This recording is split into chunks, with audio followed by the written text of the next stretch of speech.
जय हिंद दोस्तों, स्वागत है आपका हमारे YouTube चैनल में। आज के वीडियो में हम लेकर आए हैं आपके लिए यहाँ पर महत्वपूर्ण क्वेश्चन आंसर हिंदी साहित्य में। अपन पढ़ रहे हैं भक्ति रीतिकाल को। तो सभी लोग वीडियो को लाइक कर लें, चैनल को सब्सक्राइब कर लें और ज़्यादा से ज़्यादा वीडियो को शेयर करें। रोज अपनी ये क्लास होती है, महत्वपूर्ण क्वेश्चन आंसर आप सभी के लिए लाए जाते हैं। आज का अपने यहाँ पर पहला क्वेश्चन पूछा गया है, निम्नलिखित में से कौन सी रचना घनानंद की नहीं है? नहीं बताना है। 62 में आप सभी के लिए चयन करना है। 62 में आप सभी का यहाँ पर क्या होगा सही आंसर? कौन सी रचना घनानंद की नहीं है? नहीं में आप सभी का यहाँ पर सही आंसर क्या होगा, ये चयन करना है। सभी लोग चयन करिएगा। महत्वपूर्ण क्वेश्चन यहाँ पर दिए गए हैं और आप सभी का यहाँ पर सही आंसर आ रहा है कि श्रृंगार विलास जो रचना है वह घनानंद की नहीं मानी जाती है। डी वाला विकल्प आप सभी का यहाँ पर सही आंसर है। श्रृंगार विलास रचना घनानंद की नहीं है, जबकि ये सोमनाथ की रचना मानी जाती है श्रृंगार विलास। अगला क्वेश्चन यहाँ पर देखिएगा, क्वेश्चन नंबर 63 आप सभी से यहाँ पर पूछा गया है। निम्नलिखित में से कौन कवि और आचार्य दोनों रूप में प्रतिष्ठित थे? बताइए। कवि और आचार्य दोनों रूपों में प्रतिष्ठित थे, कौन थे प्रतिष्ठित, ये बताना है। नाभादास थे, नंददास, सुमित्रानंदन पंत, केशव दास। तो 63 में आप सभी का यहाँ पर सही आंसर आ रहा है। क्या आ रहा है सही आंसर? कौन कवि और आचार्य दोनों रूप में प्रतिष्ठित थे? 63 में आप सभी का यहाँ पर सही आंसर होगा केशव दास। विकल्प नंबर आप सभी का यहाँ पर डी वाला विकल्प जो है भाई आप सभी का यहाँ पर सही आंसर होगा। इनका जन्म 1555 में बुंदेलखंड की उर्छा नामक नगर में हुआ था और जो है केशव दास जो है निम्बार्क संप्रदाय में दीक्षित थे। क्वेश्चन नंबर आप सभी का यहाँ पर 64 पूछा गया है। आचार्य रामचंद्र शुक्ल ने साक्षात रसमूर्ति किस कवि को कहा है? 64 में आप सभी के लिए चयन करना है। बताइए। घनानंद, पद्माकर, मीरा या फिर रहीम? 64 में आप सभी का सही आंसर है। आचार्य रामचंद्र शुक्ल ने साक्षात रसमूर्ति किस कवि को कहा है? तो आप सभी का यहाँ पर सही आंसर है घनानंद को कहा है। विकल्प नंबर 1 आप सभी का यहाँ पर सही आंसर है। राखी जी, कंचन जी, पंकज जी, विकल्प नंबर 1 आपका यहाँ पर सही आंसर होगा। बिल्कुल सही। इनकी महत्वपूर्ण रचनाएं हैं सुजानसार, विरह लीला, कोकसार, यमुना यश, इश्कलता, वियोग बेली और रस केली वल्ली महत्वपूर्ण रचनाएं मानी जाती हैं। ये निम्न में से किस रीतिकालीन कवि ने लक्षण ग्रंथ की रचना नहीं की है? 65 में आप सभी के लिए यहाँ पर चयन करना है। पद्माकर ने या फिर मतीराम ने, भूषण ने, बिहारी लाल ने? 65 में आप सभी का यहाँ पर सही आंसर क्या होगा? किस रीतिकालीन कवि ने लक्षण ग्रंथ की रचना नहीं की है? तो आप सभी का यहाँ पर सही आंसर आ रहा है 65 में। विकल्प नंबर आप सभी का यहाँ पर सही आंसर है बिहारी लाल ने। बिहारी लाल आप सभी का यहाँ पर डी वाला विकल्प जो है वह आप सभी का यहाँ पर सही आंसर होगा। बिल्कुल सही, बहुत बढ़िया। हितोपदेश का भाषानुवाद किसने किया है? 66 में आप सभी के लिए चयन करना है। पद्माकर ने, सेनापति, श्रीपति या फिर बोधा? 66 में आप सभी को बताना है हितोपदेश का भाषानुवाद किसने किया है। 4 विकल्प आपके दिए गए हैं। महत्वपूर्ण क्वेश्चन यहाँ पर दिया गया है। क्वेश्चन नंबर 66 यहाँ पर पूछा गया है हितोपदेश का भाषानुवाद किसने किया है, ये पूछा है। लवली जी, वैदेही जी, मनोज जी, तो आप सभी का यहाँ पर सही आंसर है पद्माकर ने। विकल्प नंबर 1 आपका यहाँ पर सही आंसर है पद्माकर। जिन्होंने भी चयन किया है उनका सही आंसर है। हित तरंगिणी किसकी रचना मानी जाती है? 67 में आप सभी के लिए चयन करना है। बताइए। 67 में आप सभी का सही आंसर है ग्वाल कवि, चिंतामणि, कृपाराम, मुबारक। 67 में आप सभी लोग चयन करिएगा।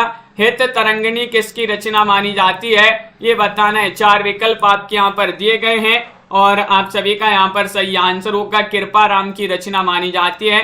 विकल्प नंबर सी आप सभी का यहाँ पर सही आंसर है। कृपाराम की होगी तो हित होगा। अपन ने याद किया था ना कि कृपाराम की होगी तो हित होगा, तो हित से हित तरंगिणी और कृपारामिनी की रचना मानी जाती है। और कृपाराम रीति काव्य परंपरा के प्रथम कवि हैं। ब्रज भाषा में इन्होंने हित तरंगिणी की रचना की थी। अगला क्वेश्चन यहाँ पर पूछा गया है। क्वेश्चन नंबर आप सभी से 68 पूछा गया है। चिंतामणि की भाषा कौन सी है? बताइएगा। 68 में राजस्थानी है, संस्कृत है, ब्रज है, अवधी है? क्या होगा सही आंसर? चिंतामणि की भाषा पूछा गया है, क्या भाषा थी? अंजलि जी, साधना जी, आप सभी के यहाँ पर कमेंट देखते जा रहे हैं और आप सभी का यहाँ पर सही आंसर होगा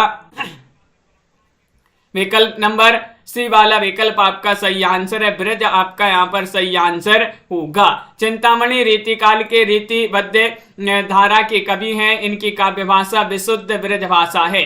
आचार्य रामचंद्र शुक्ल चिंतामणि त्रिपाठी को रीति काव्य का प्रवर्तक मानते हैं। रसविलास, श्रृंगार मंजरी, काव्य प्रकाश इनकी प्रमुख रचनाएं मानी जाती हैं। क्वेश्चन नंबर 69 यहाँ पर पूछा गया है, रामचंद्रिका की रचना किसने की थी? बताइए।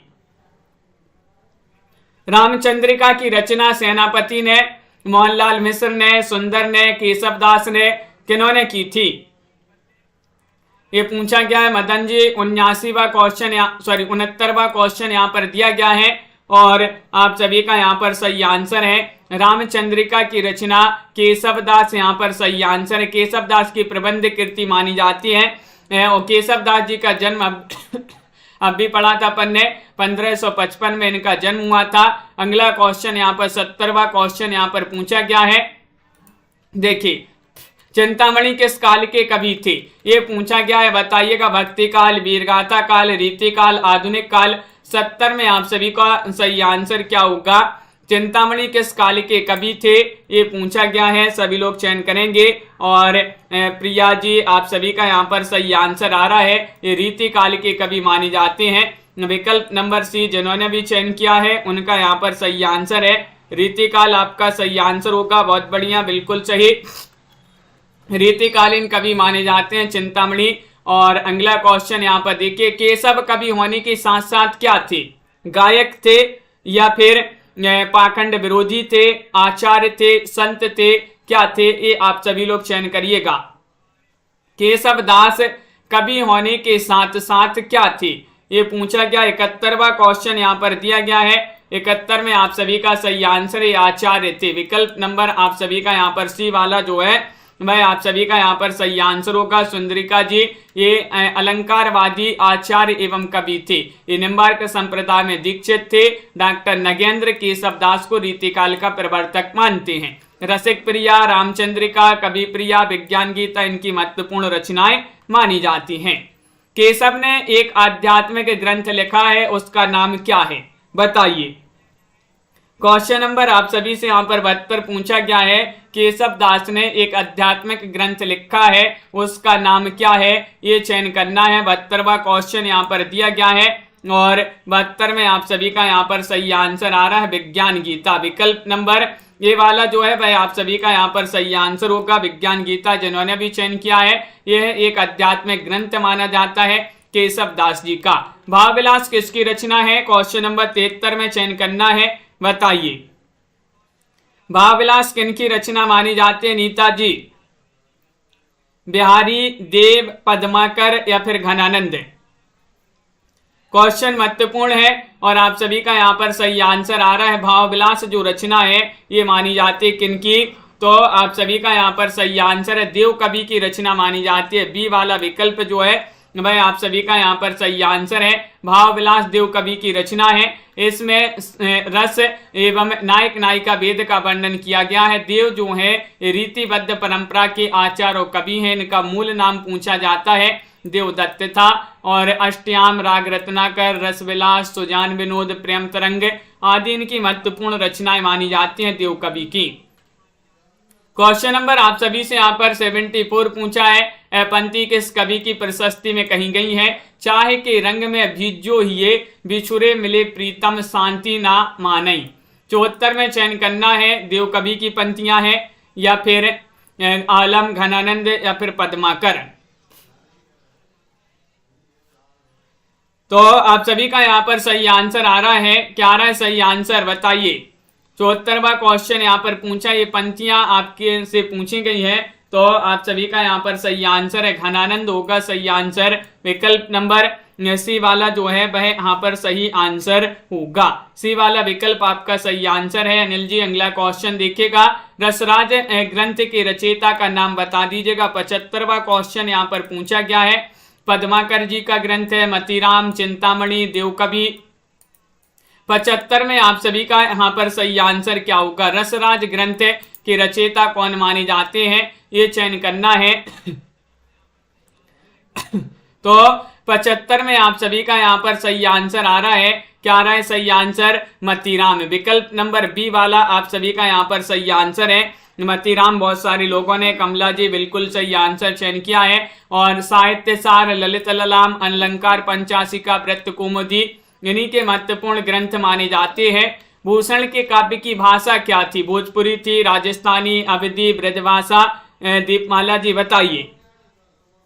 भूषण के काव्य की भाषा क्या थी, ये पूछा गया है। क्वेश्चन महत्वपूर्ण है, 76वां क्वेश्चन यहाँ पर दिया गया है। और 76 में आप सभी का सही आंसर है ब्रजभाषा। डी वाला विकल्प आपका यहाँ पर सही आंसर है। भूषण ब्रजभाषा में वीर रस के कविता करने वाले सर्वप्रथम कवि हैं और भूषण ने सारा काव्य ब्रजभाषा में ही रचा है। और भूषण ने मुक्तक शैली में काव्य रचना की है। शिवराज भूषण, शिवा बावनी, छत्रसाल दशक, वीर रस से ओतप्रोत इनकी रचनाएं मानी जाती हैं। क्वेश्चन नंबर आपसे 77 पूछा गया है। पद्माकर का श्रेष्ठ ग्रंथ, सर्वश्रेष्ठ ग्रंथ किसे माना जाता है? प्रबोध पचासा को, भूमिजा को, गीतावली को, नल दमयंती को? 77 में आलोक जी, अंश जी, टमाटर जी, क्या होगा सही आंसर 77 में? पद्माकर का सर्वश्रेष्ठ ग्रंथ पूछा गया है तो वह माना जाता है कौन सा? प्रबोध पचासा। विकल्प नंबर 1 आप सभी का यहाँ पर सही आंसर है। प्रबोध पचासा आपका सही आंसर है। भूमिजा नागार्जुन जी की रचना है। गीतावली तुलसीदास और नल दमयंती राजा रवि वर्मा की रचना मानी जाती है। क्वेश्चन नंबर आप सभी से यहाँ पर पूछा गया है।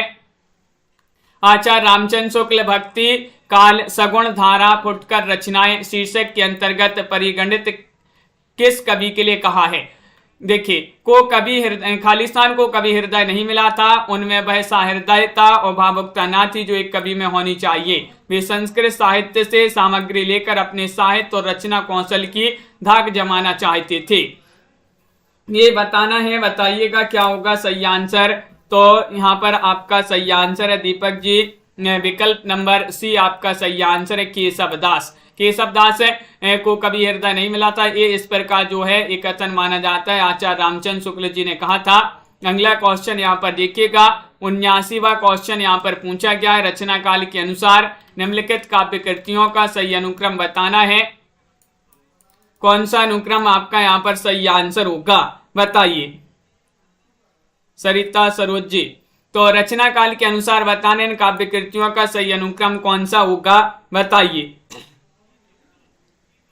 क्वेश्चन महत्वपूर्ण है और आप सभी का सही आंसर है विकल्प नंबर 1 ललित ललाम, भाव विलास, श्रृंगार निर्णय, जगत विनोद।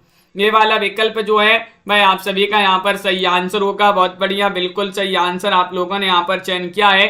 एक जिन्होंने भी चयन किया है उनका सही आंसर है ललित ललाम मतीराम की रचना है 1664 ईस्वी।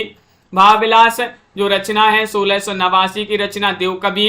श्रृंगार निर्णय 1750 भिखारीदास की रचना है। और जगत विनोद जो है 1803 से 1821 पद्माकर भट्ट जो है उन्हीं की रचना मानी जाती है।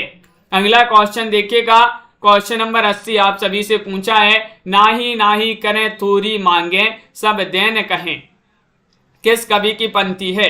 आलम, ठाकुर, कुलपति मिश्र या फिर सेनापति? तो आप सभी का यहाँ पर सही आंसर आ रहा है नाही करें थोरी मांगे सब देन कहें, किस कवि की पंक्ति मानी जाती है? 81वां क्वेश्चन यहाँ पर दिया गया है। सेनापति आप सभी का डी वाला जो विकल्प है वह आप सभी का यहाँ पर सही आंसर होगा। सेनापति जिन्होंने भी चयन किया है। दीप्ति जी रोज अपनी एक क्लास होती है रात्रि में 10 बजे, ये वाली क्लास। ये सेनापति द्वारा रचित 2 ग्रंथ कवित्त रत्नाकर और काव्य कल्पद्रुम, ये रचना जो है पूछी जाती है सेनापति की मानी जाती है। और क्वेश्चन नंबर आप सभी से 81 पूछा है सुजान विनोद किसकी रचना है, बताइए। क्वेश्चन नंबर 81 में आप सभी के लिए यहाँ पर चयन करना 81 में सुजान विनोद के रचनाकार कौन माने जाते हैं? तो आप सभी का यहाँ पर 81 में सही आंसर आ रहा है देव कवि की रचना मानी जाती है। विकल्प नंबर 1 आप सभी का यहाँ पर सही आंसर है। देव कवि जिन्होंने भी चयन किया है उनका यहाँ पर सही आंसर है। इनका मूल नाम देवदत्त था। ये आचार्य और कवि दोनों रूपों में प्रसिद्ध हैं। और अगला क्वेश्चन यहाँ पर पूछा है काव्य निर्णय के रचयिता कौन है, ये आप सभी से पूछा गया है। 82वां क्वेश्चन है काव्य निर्णय घनानंद है या बिहारी है, मतीराम है, भिखारी दास है। 82 में आप सभी के लिए चयन करना है। तो 82 में काव्य निर्णय के रचयिता कौन माने जाते हैं, तो आप सभी का यहाँ पर सही आंसर है भिखारी दास। डी वाला विकल्प आप सभी का यहाँ पर सही आंसर होगा। काव्य निर्णय के रचयिता भिखारी दास माने जाते हैं। रीतिकाल के रीतिबद्ध काव्यधारा के कवि माने जाते हैं और रीतिबद्ध कवियों की रचना लक्षणों उदाहरणों से युक्त होती है। भिखारी दास जी की रचनाएं रस सारांश है, काव्य निर्णय है, श्रृंगार निर्णय, इनकी महत्वपूर्ण रचनाएं पूछी जाती है। ये क्वेश्चन नंबर पंकज जी यहाँ पर 83 पूछा है केशवदास किस राजा के आश्रय में थी, ये आप सभी से पूछा है। बताइएगा क्या होगा सही आंसर। बूंदी के राजा भाव से, छत्रसाल ओरछा के राजा इंद्रजीत से या फिर शिवाजी। 83वां क्वेश्चन यहाँ पर दिया गया है केशवदास किस राजा के आश्रय में थे, ये पूछा गया है। तो आप सभी का सी वाला विकल्प आपका सही आंसर होगा। ओरछा के राजा इंद्रजीत से हैं, आप सभी का यहाँ पर सही आंसर है। सी वाला विकल्प आपका यहाँ पर सही आंसर होगा। बिल्कुल सही आंसर है। इंद्रजीत सिंह के गुरु राजश्रित कवि थे कौन, केशवदास। केशवदास जी जो है निम्बार्क संप्रदाय में दीक्षित थे। और बिहारी ने अपने काव्य में किस छंद को अपनाया है, 84 में चयन कीजिए। बताइए भाई कौन सा छंद है मधु जी, कवित्व है, दोहा है, छप्पा है, सवैया है, कौन सा छंद माना जाता है, ये चयन करना है। सभी लोग चयन करेंगे। बिहारी ने अपने काव्य में किस छंद को अपनाया है, तो आप सभी का यहाँ पर सही आंसर है दोहा। विकल्प नंबर बी वाला जो है वह आप सभी का यहाँ पर सही आंसर होगा। बी वाला विकल्प जिन्होंने भी चयन किया है दोहा, उनका यहाँ पर सही आंसर होगा। बिल्कुल सही है। रीतिबद्ध कवि थे। संस्कृत के आचार्य बलदेव उपाध्याय ने लिखा है कि बिहारी दोहा के बादशाह हैं। बिहारी की एकमात्र रचना बिहारी सतसई दोहा छंद में रचित मानी जाती है। इसके नामा के रचयिता कौन है, ये आपको बताना है। 85 में आप सभी के लिए यहाँ पर चयन करना है। देव है, बोधा है, आलम है, मतीराम है। इसके नामा नीताजी। बताइएगा 85वां क्वेश्चन यहाँ पर दिया गया है और इसके नामा ये रचना किनकी मानी जाती है, तो आपका यहाँ पर सही आंसर होगा ये बोधा कवि की रचना मानी जाती है। बी वाला विकल्प जो है भाई आप सभी का यहाँ पर सही आंसर होगा। बहुत बढ़िया। इनका वास्तविक नाम बुद्धिसेन था। रीतिकाल के रीतिमुक्त काव्यधारा के कवि थे और इनकी प्रमुख रचना ब्रह बारिश मानी जाती है। ये तो पूछी जाती है महत्वपूर्ण रचना ब्रह बारिश बोधा कवि की। रसलीन का मूल नाम क्या है, बताइएगा। 86वां क्वेश्चन यहाँ पर देखिए, यहाँ पर पूछा है। सैयद मुस्तफा है, मोहम्मद सईद है, सईद अहमद है, सैयद गुलाम नबी है।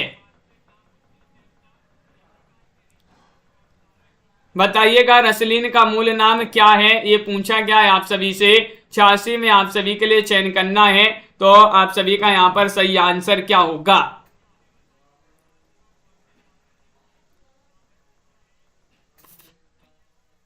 तो क्वेश्चन नंबर 86 में आपका सैयद गुलाम नबी आपका सही आंसर होगा। डी वाला विकल्प जो है भाई आप सभी का यहाँ पर सही आंसर है। रसलीन का मूल नाम सैयद गुलाम नबी है। ये रीतिकाल के रीतिबद्ध शाखा के कवि माने जाते हैं। बिल्कुल सही। अंग दर्पण, रस प्रबोध इनकी महत्वपूर्ण रचनाएं मानी जाती है। 87वां क्वेश्चन यहाँ पर दिया गया है। निम्नलिखित में से रीतिकाल कालीन काव्य की प्रवृत्ति नहीं है, कौन सी नहीं है। आचारत्व, प्रदर्शन, अलंकारिकता के प्रति विशेष आग्रह, नारी के आदर्श रूप का चित्रण, नक्शक वर्णन। क्वेश्चन नंबर 87 में आप सभी के लिए चयन करना है। बताइए 87 में आप सभी के लिए चयन करना है। महत्वपूर्ण क्वेश्चन यहाँ पर दिया गया है। और नारी के आदर्श रूप का चित्रण ये प्रवृत्ति नहीं है रीतिकालीन काव्य की। विकल्प नंबर सी आप सभी का यहाँ पर सही आंसर होगा। विकल्प नंबर 3 जिन्होंने भी चयन किया है उनका यहाँ पर सही आंसर होगा। बिल्कुल सही। रीतिकाल की प्रमुख प्रवृत्तियां हैं आचारत्व, प्रदर्शन, आश्रयदाताओं की प्रशंसा, अलंकारिकता के प्रति विशेष आग्रह और ब्रज भाषा की प्राधान्यता, ये मानी जाती हैं। अगला क्वेश्चन यहाँ पर क्या पूछा है। क्वेश्चन नंबर 88 यहाँ पर दिया गया है। देखिए 88वां क्वेश्चन यहाँ पर पूछा, मेरी भव बाधा हरो राधा नांगरी सोई, जा तन की झाई परे श्याम हरित दुति होई।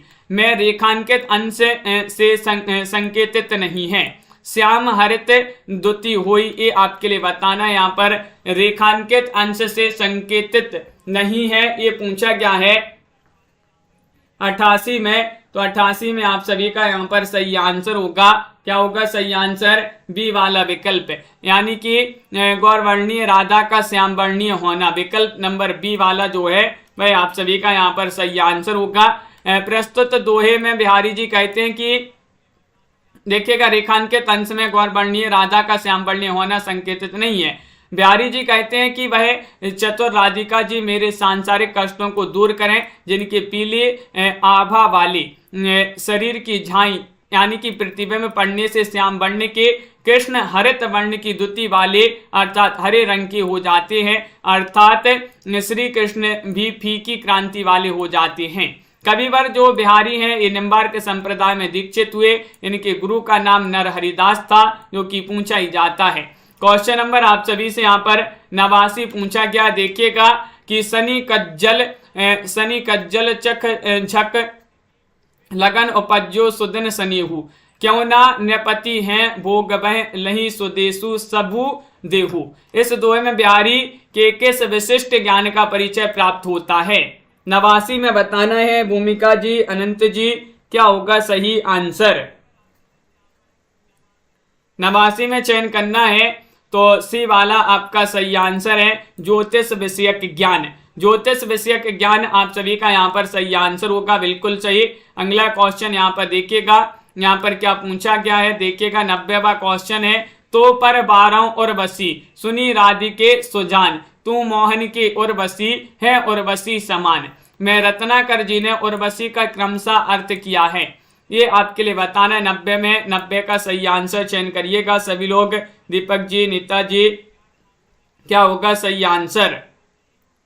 90 में चयन करना है। एक बार सभी लोग लाइक शेयर अवश्य कर देंगे, जिन्होंने अभी तक लाइक शेयर नहीं किया है लाइक शेयर कर लीजिएगा। और यहाँ पर 90 में सही आंसर होगा विकल्प नंबर 1, अप्सरा विशेष और मैं बसी भूषण विशेष। ये वाला जो विकल्प है वह आप सभी का यहाँ पर सही आंसर होगा। अगला क्वेश्चन यहाँ पर क्या पूछा गया है, देखिएगा। क्वेश्चन नंबर आप सभी से यहाँ पर पूछा है 91, बिहारी के किस दोहे में भक्ति का संदर्भ नहीं है? वह दोहा आप सभी के लिए यहाँ पर चयन करना है, बताइए। क्वेश्चन महत्वपूर्ण है, बिहारी के किस दोहे में भक्ति का संदर्भ नहीं है, ये पूछा गया है। तो आप सभी का यहाँ पर सही आंसर होगा क्वेश्चन नंबर 91 का डी वाला विकल्प। डी वाला विकल्प आपका यहाँ पर सही आंसर है, यानी कि फ्री चितु उत ही रहतु टूटी लाज की लाव, अंग अंग छवि झोर मैं भयो भोर की नाव। ये जो है आपका सही आंसर होगा, बिल्कुल सही। डी वाला विकल्प आपका यहाँ पर सही आंसर है। अगला क्वेश्चन यहाँ पर देखते हैं क्या पूछा गया है। स्वच्छंद प्रभाव के प्रमुख कर्ताओं में रसखान, आलम, ठाकुर, घनानंद, बोधा और दुजदेव का नाम लिखा जा सकता है। इनमें सबसे श्रेष्ठ घनानंदी प्रतीत होते हैं, यह कथन किसका माना जाता है? 92 में आप सभी के लिए चयन करना है, बताइए। 92 में आप सभी को बताना है। 92वां क्वेश्चन यहाँ पर दिया गया है और 92 में आप सभी का सही आंसर आ रहा है कि कथन विश्वनाथ प्रसाद मिश्र का माना जाता है, बिल्कुल सही। अगला क्वेश्चन यहाँ पर देखिएगा, क्वेश्चन नंबर 94 देखते हैं। 93वां क्वेश्चन यहाँ पर छोड़ दिया है, तो बताइए। 94 में आपको बताना है कि निम्न में से कौन सा ग्रंथ केशव दास का नहीं है, बताइए। ये तो सभी से बन जाएगा, सरल क्वेश्चन है।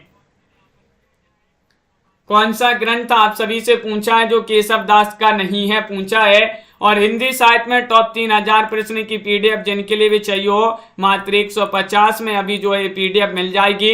नंबर स्क्रीन पर चल रहा है, संपर्क कर सकते हैं। कौन सा ग्रंथ केशव दास का नहीं है? तो भाषा भूषण आपका सही आंसर होगा। डी वाला विकल्प आप सभी का सही आंसर है। महाराजा जसवंत सिंह का ग्रंथ माना जाता है भाषा भूषण। किनका? जसवंत सिंह का। क्वेश्चन नंबर आप सभी से यहाँ पर 95 पूछा गया है। रीतिकाल के कौन से प्रसिद्ध कवि भारतेंदु के पिता थे, ये बताना है। गिरधर कवि राय, गोपाल चंद्र गिरधर दास, केशव या फिर बैनी प्रवीण। चयन करिएगा। 95 में रीतिकाल के कौन से प्रसिद्ध कवि भारतेंदु के पिता थे, ये पूछा गया है। तो आप सभी का यहाँ पर सही आंसर आ रहा है, यहाँ पर बी वाला विकल्प। बी वाला विकल्प आपका सही आंसर है, गोपाल चंद्र गिरधर दास। गोपाल चंद्र गिरधर दास आप सभी का सही आंसर है। रीतिकाल के जो है प्रसिद्ध कवि गोपाल चंद्र गिरधर दास भारतेंदु के पिता थे, बिल्कुल सही आंसर होगा। और भारतेंदु जी ने इनके संबंध में लिखा है कि जिन श्री गिरधर दास कवि रचे ग्रंथ 40। हिंदी साहित्य का प्रथम नाटक नहुष लिखने का श्रेय प्राप्त है। गोपाल चंद्र गिरधर दास ने 2 कृतियां लिखी हैं, भारतीय भूषण और छंदो वर्णन की रचना इन्होंने की है। कवित्त रत्नाकर में कितने अध्याय हैं, ये पूछा है। 9, 5, 7, 6 बताइए। कवित्त रत्नाकर जो कि सेनापति जी का ग्रंथ माना जाता है, में कितने अध्याय हैं? 96 में आप सभी के लिए चयन करना है। तो 96 में आप सभी का सही आंसर आ रहा है 5 अध्याय। बी वाला विकल्प आप सभी का यहाँ पर सही आंसर है, बिल्कुल सही। इसमें 5 अध्याय हैं जिन्हें तरंग की संज्ञा दी गई है। इसमें 394 छंद, राम कथा का वर्णन है 394 छंद में। कवित्त रत्नाकर सेनापति की रचना है। काव्य कल्पद्रुम भी इन्हीं की रचना मानी जाती है। अगला क्वेश्चन यहाँ पर देखिएगा। क्वेश्चन नंबर चंद्रभान जी, सरिता जी, यहाँ पर पूछा गया है 97 बिहारी सतसई में कितने दोहे हैं, ये क्वेश्चन पूछा जाता है। महत्वपूर्ण क्वेश्चन है। 97वां क्वेश्चन दिया गया है। बिहारी सतसई में दोहों की संख्या बताना है, बताइएगा, चयन कीजिएगा। सभी लोग बताएंगे 97 में क्या होगा सही आंसर। बिहारी सतसई में कितने दोहे हैं, तो 713 आप सभी का यहाँ पर सही आंसर है। बी वाला विकल्प आपका सही आंसर होगा। 713 अगर नहीं दिए होते और अगर आपके यहाँ पर 719 हैं, अगर 713 नहीं दिए होते तो 719 आप लगा सकते थे, लेकिन यहाँ पर 713 है तो सबसे पहले अगर 713 है तो 713 में लगाइए सही आंसर। अगला क्वेश्चन यहाँ पर क्या पूछा गया है, क्वेश्चन नंबर आप सभी से यहाँ पर 98 पूछा है। रीतिकाल को अलंकृत काल की संज्ञा किसने दी है, बताइएगा। मिस्र बंधु ने, रामकुमार वर्मा ने, रामचंद्र शुक्ल ने, हजारी प्रसाद द्विवेदी ने। क्वेश्चन नंबर 98 यहाँ पर पूछा गया है, बताइए। रीतिकाल को अलंकृत काल की संज्ञा किन्होंने दी है, ये पूछा गया है। तो यहाँ पर आप सभी का 98 में सही आंसर होगा विकल्प नंबर 1 आपका सही आंसर है, मिस्र बंधु ने। मिस्र बंधु यहाँ पर सही आंसर है। मिस्र बंधु 3 भाई थे। मिस्र बंधुओं का काल विभाजन इस प्रकार मिलता है। प्रारंभिक काल, प्रारंभिक काल के अंतर्गत पूर्व प्रारंभिक काल जो है 700 से 1343 विक्रमी माना जाता है, और उत्तरारंभिक काल जो है 1344 से 1444 विक्रमी माना जाता है।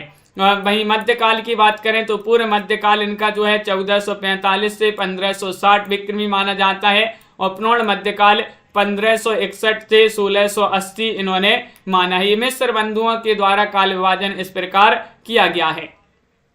और यहाँ पर और भी देखते हैं, इन्होंने अलंकृत काल को जो है पूर्व अलंकृत काल 1681 से 1790 विक्रमी संवत, और उत्तर अलंकार को 1791 से 1889 विक्रमी माना है। परिवर्तन काल की समय सीमा इन्होंने मानी है 1890 से 1924 विक्रमी संवत, और वर्तमान काल जो है 1926 विक्रमी से अब तक इन्होंने माना है। कि इन्होंने ये मिस्र बंधुओं ने काल विभाजन किया है। तो देखिएगा अलग अलग विद्वान है जिन्होंने काल विभाजन अलग अलग किया है। क्वेश्चन 99 फूलमंजरी कृति की रचना किसने की है, गजानंद ने, शिवानंद ने, हरिहर स्वामी ने, या फिर मतीराम ने, बताइए क्या होगा सही आंसर। फूलमंजरी कृति की रचना किसने की है, ये पूछा गया है। तो आप सभी का मनीषा जी सही आंसर आ रहा है, मतीराम ने। डी वाला विकल्प आप सभी का यहाँ पर सही आंसर होगा। विकल्प नंबर 4 आप सभी का सही आंसर है। इसमें 60 दोहों में किसी एक फूल का वर्णन किया है। रस सिद्ध कवियों और आचार्यों में इनका प्रमुख स्थान है। चिंतामणि के सगे भाई थे, कौन, मतीराम। अगला क्वेश्चन यहाँ पर देखिएगा, केशव दास का अलंकार पर आधारित ग्रंथ कौन सा माना जाता है? केशव दास का पूछा गया। सुनैना जी, शिवानी जी बताइए। विज्ञान गीता है, रतन बाबनी है, रसिक प्रिया है, कवि प्रिया है। 100 में चयन करना है तो 100 में आप सभी का यहाँ पर सही आंसर आ रहा है। क्या रहा है सही आंसर? केशव दास जी का अलंकार पर आधारित ग्रंथ जो माना जाता है वह कवि प्रिया माना जाता है। विकल्प नंबर डी वाला आप सभी का यहाँ पर सही आंसर है। कवि प्रिया आपका सही आंसर होगा। विज्ञान गीता में प्रबोध चंद्रोदय का अनुवाद है। रतन बाबनी जो है डिंगल शैली का एक राजनीतिक ग्रंथ है, यह एक प्रबंध काव्य है। रसिक प्रिया एक रीति ग्रंथ है जिसमें रस श्रृंगार रस का वर्णन किया गया है। अगला क्वेश्चन यहाँ पर देखिएगा, रचनाओं को रचनाकारों के साथ सम्मिलित करना है। यहाँ पर कूट भी दिए गए हैं, कूट की सहायता से आपके लिए चयन करना है। ये आपके कूट हैं, चलिए सम्मिलित कर देते हैं। काव्य प्रकाश किन की रचना मानी जाती है? तो चिंतामणि की रचना मानी जाती है। काव्य प्रकाश किन की? चिंतामणि की रचना है। रसराज किन की रचना है? मतीराम की रचना मानी जाती है, रसराज। रसविलास किन की रचना मानी जाती है? रसविलास देवकवि की रचना है। और रस सारांश किन की रचना मानी जाती है? रस सारांश रसलीन की रचना मानी जाती है। सॉरी, रस सारांश जो रचना है, रसविलास तो देवकवि की, रस सारांश जो रचना है ये किनकी मानी जाती है? भिखारी दास जी की रचना मानी जाती है, रस सारांश। विकल्प नंबर 1 यहाँ पर सही आंसर होगा। ए वाला जिन्होंने भी चयन किया है उनका यहाँ पर सही आंसर होगा। अगला क्वेश्चन यहाँ पर देखिएगा, क्वेश्चन नंबर आप सभी से यहाँ पर पूछा गया 102। मेरी भाव बाधा हरू दोहा निम्न में से किस कवि का है? बिहारी, रहीम, कबीर, रसखान बताइए। मेरी भाव बाधा हरू ये दोहा जो है किस कवि का माना जाता है? 102 में आप सभी के लिए चयन करना है तो सही आंसर आ रहा है बिहारी, आपका सही आंसर है। विकल्प नंबर ए वाला जो है वह आप सभी का सही आंसर होगा। बिहारी आपका सही आंसर है, बिल्कुल सही। मेरी भाव बाधा हरू नामक दोहा बिहारी जी का माना जाता है। अगला क्वेश्चन यहाँ पर देखिएगा कि हिंदी के प्रधान आचार्यों में माने जाते हैं और इनका भाषा भूषण अलंकार ग्रंथ एक बहुत ही प्रचलित पाठ्य ग्रंथ रहा है। रामचंद्र शुक्ल ने उपयुक्त बात किस रीतिकालीन कवि के विषय में कही है? ये बताना है। सभी लोगों के लिए जो है पता होगा इसका आंसर, क्योंकि यहाँ पर भाषा भूषण से पहचान जाएंगे। भाषा भूषण ग्रंथ लिखा है किन्होंने? विकल्प नंबर आप सभी का सी सही आंसर है, जसवंत सिंह ने। जसवंत सिंह आपका यहाँ पर सही आंसर होगा। इन्हीं के संबंध में ये दोहा कहा है। जसवंत सिंह मारवाड़ नरेश गजराज सिंह के द्वितीय पुत्र थे। भाषा भूषण अलंकारों का पाठ्य ग्रंथ है, इन्हीं का ग्रंथ माना जाता है। अगला क्वेश्चन यहाँ पर 104 पूछा गया है, यह निसंकोच कहा जा सकता है कि भाषा पर जैसा अचूक अधिकार इनका था वैसा और किसी कवि का नहीं। रामचंद्र शुक्ल का यह कथन किस कवि के संबंध में है? 104 में। सभी लोग एक बार जल्दी से लाइक अवश्य कर लेंगे जिन्होंने अभी तक लाइक नहीं किया है। बहुत ही कम लोग हैं, आधे से कम लोगों ने भी लाइक किया है। और यहाँ पर आपका सही आंसर होगा घनानंद जी के संबंध में यह कथन कहा है आचार्य रामचंद्र शुक्ल जी ने। बिल्कुल सही। अगला क्वेश्चन यहाँ पर देखिएगा, क्वेश्चन नंबर 105 पूछा गया है। क्या दिया है कि भाषा की समाज शक्ति और कल्पना की समाहार शक्ति का सर्वाधिक उपयोग निम्नलिखित में से किस कवि ने किया है? बिहारी, चिंतामणि, भूषण या फिर घनानंद? क्वेश्चन महत्वपूर्ण है और आप सभी का यहाँ पर 5 में सही आंसर चयन करना है। तो 5 में आप सभी का सही आंसर आ रहा है। क्या आ रहा है सही आंसर? विकल्प नंबर 1 होगा सही आंसर, बिहारी। भाषा की समाहार शक्ति और कल्पना की समाहार शक्ति का सर्वाधिक उपयोग रीति सिद्ध कवि बिहारी लाल ने किया है। बिहारी ने 719 दोहों का एकमात्र ग्रंथ, देखिए अब यहाँ पर 719 बता रहे हैं, 719 दोहों का एकमात्र ग्रंथ बिहारी सतसई की रचना की है। बहुत बढ़िया। अगला क्वेश्चन यहाँ पर देखते हैं। क्वेश्चन नंबर आप सभी से यहाँ पर 6 पूछा गया है।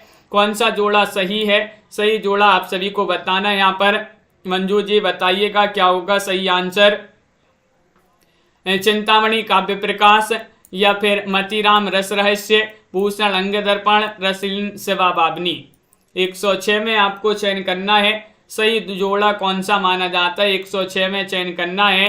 तो विकल्प नंबर 1 सही आंसर है। चिंतामणि काव्य प्रकाश आपका यहाँ पर सही आंसर होगा। ये वाला विकल्प जो है वह आपका सही आंसर है। बिल्कुल सही, विकल्प नंबर 1 आपका यहाँ पर सही आंसर होगा। बहुत बढ़िया, सभी लोगों ने यहाँ पर सही आंसर बताया है। चिंतामणि काव्य प्रकाश रचना इन्हीं की मानी जाती है, चिंतामणि जी की। मतीराम की रचना रसराज है। भूषण जी की रचना शिवा बावनी है। रसलीन की रचना रस बोध है। और रस रहस्य तो रस रहस्य कुलपति मिश्र की रचना है। और रंग दर्पण तो ये रसलीन की रचना मानी जाती है। रीतिकाल में किस रस की प्राधान्यता काव्य में रही है?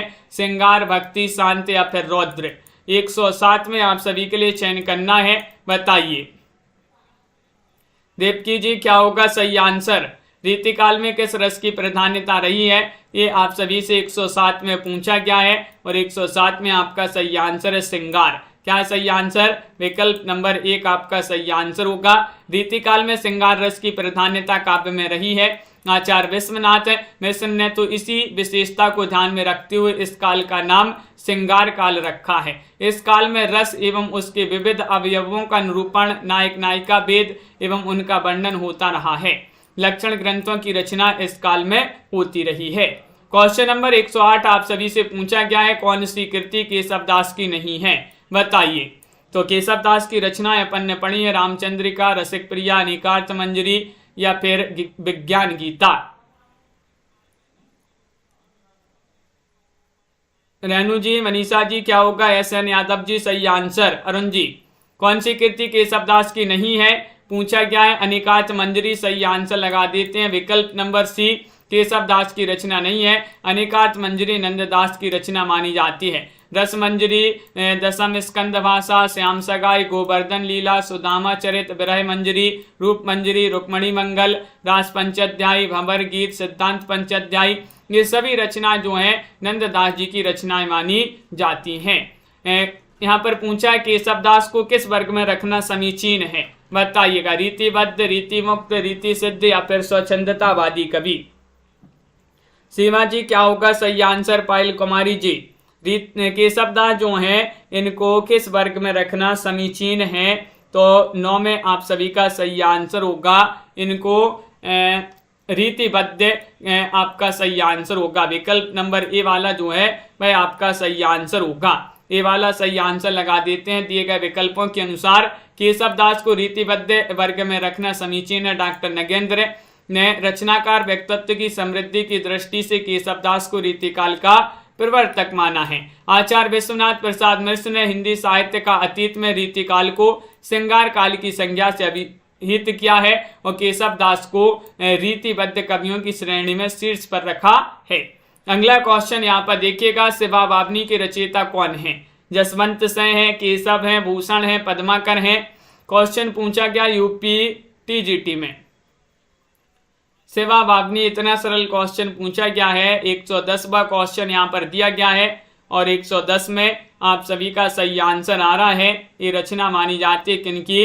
विकल्प नंबर आपका C सही आंसर है, भूषण। भूषण सही आंसर है। शिवा बावनी की रचयिता, रीतिकालीन कवि, वीर रस की कविता रचने वाली एकमात्र कवि भूषण। भूषण की रचना है। ये चित्रकूट की सोलंकी राजा रुद्र ने इन्हें भूषण, कवि भूषण की उपाधि दी थी। रामचंद्र शुक्ल ने कहा है कि वे हिंदू जाति के प्रतिनिधि कवि हैं। इनकी प्रमुख रचना शिवराज भूषण, शिवा बावनी और 76 साल दशक मानी जाती हैं। क्वेश्चन नंबर 11 यहाँ पर पूछा गया है, निम्नलिखित कवियों के जीवन काल का सही आरोही क्रम बताना है। 2 विकल्प आपके यहाँ पर दिए गए हैं और 2 विकल्प आपके यहाँ पर दिए गए हैं। तो आपके लिए इन्हीं 2 में से चयन करना है, कौन सा सही आंसर होगा, बताइए। सही क्रम बताना है। तो आप सभी का यहाँ पर सही आंसर होगा D। सबसे पहले बिहारी, भूषण, मतीराम, देवकवि। इस प्रकार आपका सही आंसर है बिहारी। देखिए, बिहारी 1595, भूषण 1613, मतीराम 1617 और देवकवि 1673। ये इनका समय माना जाता है। किनका? इन कवियों का। आज का आपका चैलेंज प्रश्न है, 12वां क्वेश्चन है, निम्नलिखित रचनाकारों में से ललित ललाम कि रचनाकार कौन माने जाते हैं, आपके लिए कमेंट में बताना है। इतना सरल क्वेश्चन है, सभी से बन जाएगा। ललित ललाम के रचनाकार कौन माने जाते हैं। 4 विकल्प आपके दिए गए हैं, आंसर कमेंट में जरूर लिखिएगा। इसी तरह के क्वेश्चन आंसर आप सभी के हम लिए लाते हैं रोज इस क्लास के माध्यम से। तो सभी को वीडियो को लाइक करना है, चैनल को सब्सक्राइब कर लेना है। और आपको बता दें, हिंदी साहित्य में टॉप 3000 प्रश्न की पीडीएफ अगर आपके लिए चाहिए हो तो मात्र 150 रुपये में ये पीडीएफ मिल जाएगी। नंबर स्क्रीन पर चल रहा है, संपर्क कर सकते हैं आप सभी।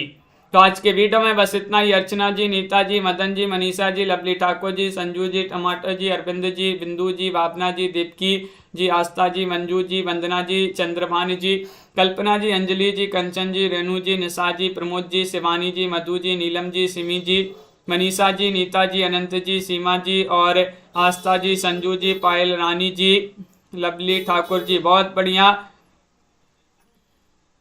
और यहाँ पर अरुण जी, पंकज जी, राजीव जी, राखी जी, चंद्रपाल सिंह जी, मदन जी और प्राया पंची, पायल कुमारी जी, SN यादव जी, कंचन जी, अनंत जी, अनीता जी, भूमिका जी, संजू जी, सभी को बहुत बहुत धन्यवाद। दीपक जी, इसी तरह से रोज आप सभी के लिए जुड़ना है। सुबह एक क्लास होती है आपकी 9 बजे, तो 9 बजे भी सभी लोगों के लिए जुड़ना है। प्रमोद जी, दीपमाला जी और मंजू जी, सर्वेश सिंह जी,